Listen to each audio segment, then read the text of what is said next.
Welcome to Broadcasting Common Ground, the Deep Foundation Institute's podcast channel. In this series, Morgan's Mentors, Morgan Neesmith will be talking with industry representatives about career challenges, mentor, and mentee advice.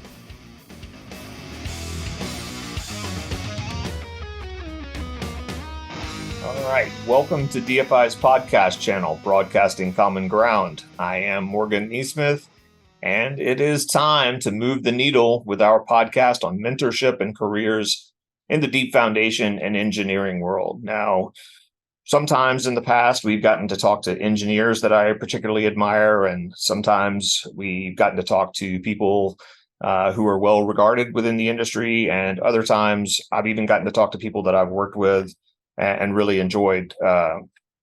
Today, we've actually hit the trifecta, and we get to talk to one of my favorite award-winning geotechnical consultants, Lori Simpson. Lori is the managing principal and executive vice president at Langan Engineering, and her consulting career spans over 30 years. But most importantly for me, I have gotten to work with her on DFI's board of trustees, which she has been a member of since 2016. And as of this year, has joined the board's executive committee. So first of all, Lori, congratulations, but thank you very much for taking the time to join us. Thanks, Morgan. It's my honor to be asked to be on this podcast. Well, we appreciate it. Now, obviously, we're very familiar with each other, but for our audience, we always ask if you could tell them a little bit about your background, where you're from, where you went to school, and then your career leading up to eventually your senior leadership positions at both Treadwell and Rollo, and now Langan. Sure. So I grew up in Northern California, about 40 minutes south of San Francisco. And even though it was just a stone's throw away, I went away to college to Stanford University. So while I was an undergrad, I worked as a geotechnical intern at a consulting firm in Palo Alto. And then after getting my bachelor's degree, I went to UC Berkeley to get my master's in geotech. Upon graduation, I got married and followed my new husband to Albuquerque, New Mexico, where he was headed to the University of New Mexico to get his master's degree in geology. Yep, it's a true geo love story. We met when I was an intern and he was a staff geologist. So after 2 years, we were returned to the Bay, and that's when I started at Treadwell and Rollo. So during my tenure there, I became a shareholder and eventually joined the board of directors. After 20 years there, we were acquired by Langan, and I've continued my career there for the past more than 12 years.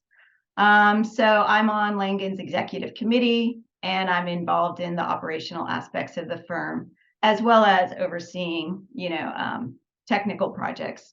So for most of my time here, my technical practice is focused in the San Francisco Bay Area, which has, lots of liquefiable soils, soft compressible marine clays, expansive clay, fairly soft rock. So it's really fun to be a geotechnical engineer here. The West Coast has always been a little more, how should we say, forward thinking in the United States, at least the way we treated geotechnics. So I imagine that has been an exciting place to be a geotechnical consultant. What I find interesting coming into the industry about the same age is that it sounds like from a relatively early standpoint, even as an undergraduate, you were getting exposed to the geotechnical business, and that was something of an interest. And because of the differences in, let's call it the late 1900s versus today, that was a bit of a different time in the construction industry and engineering, even, let's face it, for women in construction and engineering. So how did your interest in this particular industry evolve? Were there people that were particularly influential in that? And if so, how did those relationships start? Yeah, so, I would say that, early on, there wasn't, any formal, mentoring or introduction to this field. And I just kind of saw by observation, what I was interested in and who interested me. And so, like, as an undergrad, while I really enjoyed my civil engineering classes, the deal was sealed in one of my classes, civil engineering classes, when Dr. Ann Kirmijian walked in. She was my first and only female engineering professor. And she is, incredibly smart, great teacher, dynamic, and a sharp dresser. So just seeing her and how she commanded the classroom, I saw someone I could relate to. And so that really helped me feel comfortable in the civil engineering world. And then, turning toward geotech, I would say it was a combination of the internship I got, which, was just kind of by happenstance. I applied to a bunch of places and happened to get a job at a geotechnical engineering firm. And then taking classes from Dr. Raymond Seed. So that really got me interested in geotechnical engineering. So I followed Ray Seed from Stanford, where he was teaching, to UC Berkeley when I went to get my master's degree, and he actually switched jobs and went over there too. So I was pretty fortunate to have classes with him at both universities. So it was great to see his enthusiasm in the geotechnical field, and he really did influence me and helped me make the decision to go on and get the master's degree and stay in geotech. So after that, when I came to Treadwell and Rollo, I was really fortunate to have two great mentors, Frank Rollo and Richard Rogers. Both of them really took an active interest in my career development, everybody else's too, the whole staff. They were very generous with their time, and they still are. I still reach out to them and get their input over things I'm puzzling over. So I think it's just, always having somebody who's interested in you and interested in teaching you and supporting you, giving you advice. That's always been how I've felt supported and been successful in this field. And that's interesting. The more I've had these conversations with people, a lot of the talks about mentorship have always tended towards more of the personal rather than just, oh, this person was a technical mentor. The people that were really meaningful were always there for just general life as well as career advice. One of the things that I kind of stumble on, it seems like when I talk to younger engineers, is a little bit of hesitancy as they're trying to take their first job or looking at getting early into their career, about worrying about making maybe the wrong decision. They want to be sure they're getting into the right position that's going to maybe give them the best chance for success, but that leads to a little bit of indecision. And one of the things we've tried to do on the podcast is talk about times where someone took a chance and maybe you kind of knew what the immediate benefits were probably going to be, but it just sort of yielded unexpected opportunities or helped your career blossom in an unexpected way. Yeah. So when I moved to Albuquerque, I needed a job. I had these, fancy degrees, and I was not able to find a job in geotechnical engineering. So the kind of best job offer I got was with a hydrogeology firm, which was kind of the early days of environmental consulting. So I took that job. So the immediate benefit was I had a job and a paycheck. But it turned out to be, to have a lot of relevance to my career. I was able to gain a lot of relevant experience. And it also just allowed me to learn, that I could put myself in uncomfortable situations and figure it out. So here I am in New Mexico, never lived there before. The projects that this company had were all over the state. Sometimes you were, driving for an hour or two on just farm roads, unpaved farm roads to get to the job site. The closest hotel was an hour away from the job site because the other closest hotel had 6 rooms, and that was occupied by all the drillers. So, I just learned to navigate this, this place on my own, meeting up with the drillers and figuring out how to get the job done. So, it just while I was disappointed initially to not find, the job that I would say I kind of thought I deserved, like, why can't I get a, great job in geotechnical engineering? But I got a job that really made me figure it out and learn a lot about myself, gain confidence, and kind of, get this sense of adventure that comes with, this job. I think that's really interesting because you end up touching on some other things that I've got the chance to talk to people about. How as a younger engineer, you don't have to know everything. It's okay. You can figure it out. And those opportunities to figure those things out. I really enjoyed the way you just described sort of the life skills and the career skills beyond just being an engineer that opportunity gave you. When we talk about companies and mentorship now, I think certainly there has been a shift on how companies view younger engineers. There is a little bit less of maybe the sink or swim, here's the field work, go do it mentality that you and I may have come into the industry with, where there's a little more formal training, or I guess an expectation that they're going to provide a little more guidance to younger engineers. So, as someone who's been in a leadership role now at Langan for a while, what do you think that a younger person should realistically expect from a company in terms of their development and support?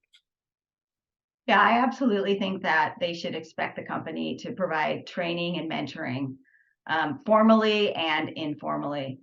And that as they grow their career, the company should continue to provide them, opportunities to take on more challenges, to take on more responsibility, but to provide, the support that goes with that. So the additional training, the additional mentoring. I think that, staff should expect to be able to, talk with the technical leaders and, just be able to walk into their office and ask them questions and pick their brain. So I think there's, good combination of formal and informal mentoring that's really important that staff should be able, expect to be able to have. Now I say walk into their office and, I sure hope that staff are going to the office at least sometimes because there's nothing like just wandering into somebody's office, having a seat and having a really good talk about some good technical issue that's they're puzzling over. I agree. As someone who actually worked out of my house when I first started working for Burkle, there are some things that happen face to face that are frankly, I think, irreplaceable or not really repeatable online. I also liked that you touched on sort of the phases of mentorship that should happen throughout a career. That it's not really just for young engineers, but it's something that needs to continue throughout an engineer's career, particularly with regards to opportunities that they may have in the future. On the flip side, I've often said that if I invite people over for dinner, I'm going to set the table, make the food, serve it, but I'm not going to cut their food for them. There have to be some expectations and some things that the younger engineers will bring to the table as well. So as a leader who, from at least from an outsider's perspective, is very generous, both at Langan and in professional organizations with her time, what would you expect that the younger engineer bring to the relationship in terms of getting the most out of that? Yeah, I'm glad you asked that. I definitely believe that staff need to invest in their own career growth, investing their own time and energies into, obvious things like licensure, but also, investing in their professional development by joining organizations and not just joining, like, for example, of course, I'm going to say DFI, but really participating, joining a committee, being an active member of a committee. You can see how much, you can change the industry for the better, or, bring up new things that are happening in the industry that we need to be addressing by being on those committees and investing that. And you can learn a lot. I mean, I joined The first DFI committee I was on was the Codes and Standards Committee. And the thing I really love about it, and I know a lot of people think it's pretty crazy, like, why are you interested in codes and standards? That sounds like pretty dull.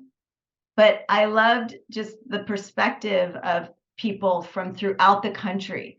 My practice is so local, and really understanding what the standards of practice are throughout the country and making sure that codes and standards really allow for these regional differences. So, the value people can get from investing in their own career just, is enormous.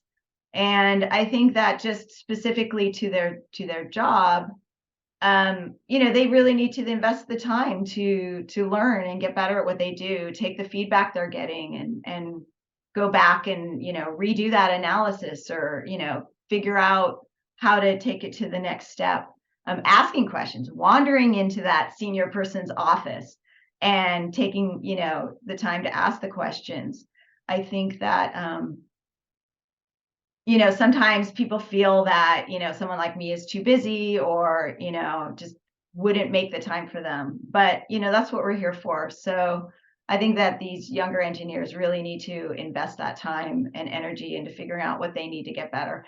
And don't hesitate to ask questions. This is the thing that drives me crazy is you think you've told them everything they need to know and they go away and don't quite do it right. And you realize that they didn't ask the questions, that they didn't really understand it and were afraid to ask the questions. So no one should be afraid to ask questions. This is a tough field we're in and no one knows everything and we don't expect you to know everything from the start. So I think that's really important. And I think you hit on a great point about asking questions, because at least I find that when I explain a process to someone that they might want to go and try, I'm so used to that process that there are steps that I forget because it's just second nature to. So again, being comfortable with coming back and saying, how were we supposed to go from this step to this step? I also love that you talked about the organizations and being involved in some of the industry organizations. It seems in some cases I see that viewed as extra sometimes by some engineers or younger engineers. And it's not lost on me in the last few years that I've seen the people who are, it seems like, most successful within their companies and are doing some of the most interesting work in the field also happen to be really involved in either the Geo Institute or DFI. So I do think it was great that you pointed that out.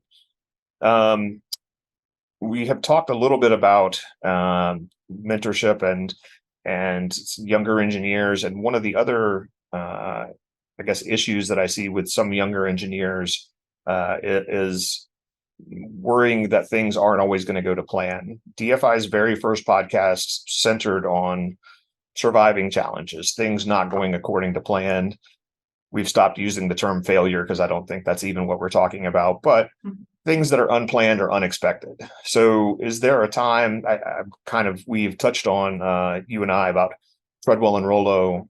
You were an established engineer at Treadwell and Rollo, not just established engineer, but part of the leadership. As you said, an investor. Then you become part of Langan, and that's a very, very different situation. So could you talk about maybe that transition and how you navigated that and have, again, from an outsider's perspective, really thrived in that environment? Sure. I'm a person who really doesn't like change. Once I get settled and, comfortable, I just want to let it flow. So while I was at Treadwell and Rollo, I was on the board of directors, and there was a point in time where we were challenged to plan for the next leadership transition. I know this is something a lot of companies struggle with, and we were at that point. We had already transitioned Treadwell and Rollo, but it was the next, level of leadership that we were challenged to get a good plan in place. So, I thought that we would continue the way we were, the way we, invited new shareholders in, the way shareholders, sold out their shares. I thought that was going to be a great program. I thought someday I was going to be president of Treadwell and Rollo. So I for sure just thought that was going to be the gradual, evolution of my career, but also the continuing of Treadwell and Rollo. But because we hit this point of time that we, were struggling to get past, we did end up getting acquired by Langan. So this wasn't something I was really looking for. This wasn't something that I thought, was going to be best for me or for the firm. But it did happen, and here I am more than 12 years later, still with Langan, and actually I have absolutely thrived. I don't believe I'll be becoming president of Langan, but so my presidential aspirations have actually switched to DFI, so I'm looking forward to that. But it just turned out to sort of like joining a DFI committee where it just opened up my world to be really the whole country and beyond, and really learning about projects elsewhere, and being part of a bigger company wasn't a bad thing, and just absolutely gave me more opportunity to grow my technical abilities, more opportunity to grow my network. I love going to all our offices. I know people well in all the offices, and I love going to them and hanging out there, working out of those offices. And I just feel like, it wasn't what I envisioned if you had asked me what my 5-year plan was, over 12 years ago, but absolutely has turned out great. And I would not have, reversed that if I had the chance now. That is interesting that you mentioned that. It just came up in the Women in Deep Foundations committee meeting this past week, that what a sort of, I don't know if absurd is the right word, but that getting asked, where do you see yourself in 5 years during an interview is just kind of a not inappropriate, but just an unanswerable question, really, because these opportunities can come up and things just can change so dramatically. But I will say that I, for one, not that I haven't enjoyed working under the presidents we have, but I look forward to being on a board where Lori Simpson is the president of the DFI Board of Trustees. So I think we're all looking forward to that. Me too.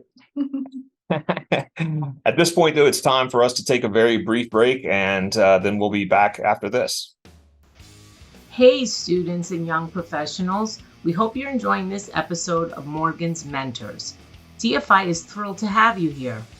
Besides great podcasts like this one, DFI has lots to offer you as you prepare and begin your career in the Deep Foundations construction and geotechnical engineering industry. I'm Teresa Engler, Executive Director of the Deep Foundations Institute, and I'd love for you to get started by becoming a member. Student membership is free, and individual membership for young professionals is very affordable. Once you've joined, check out DFI's communities of technical committees, task forces, working groups, and user groups. They're all busy addressing issues affecting deep foundation practices, and by getting involved with them, you'll build your professional network. Also, be sure to browse the publications and resources pages of dfi.org. You'll find magazine articles, technical papers, research reports, manuals and guidelines, plus videos and career information. Students, don't miss applying for scholarships. Applications are open in the spring and the fall, and also participate in our annual paper competition. There's also a competition for young professors and grants for female professionals. We value your involvement as the future industry leaders. Now, back to Morgan. Okay, well, we want to thank Lori Simpson again for joining us today. But before we go, we always ask the same question to everyone who joins us, Lori. If you could interview one or have me interview one, living or not, for this podcast, who would that be and why?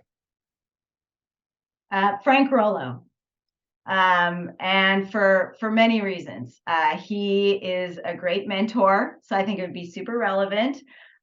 He's a great geotechnical engineer, has had a very long career. I think he's beyond 50 years now as a geotechnical engineer. And he's just a really great person. He has wonderful, warm personality. He really cares about teaching the next generation and the next generation and the next generation. And he has great stories.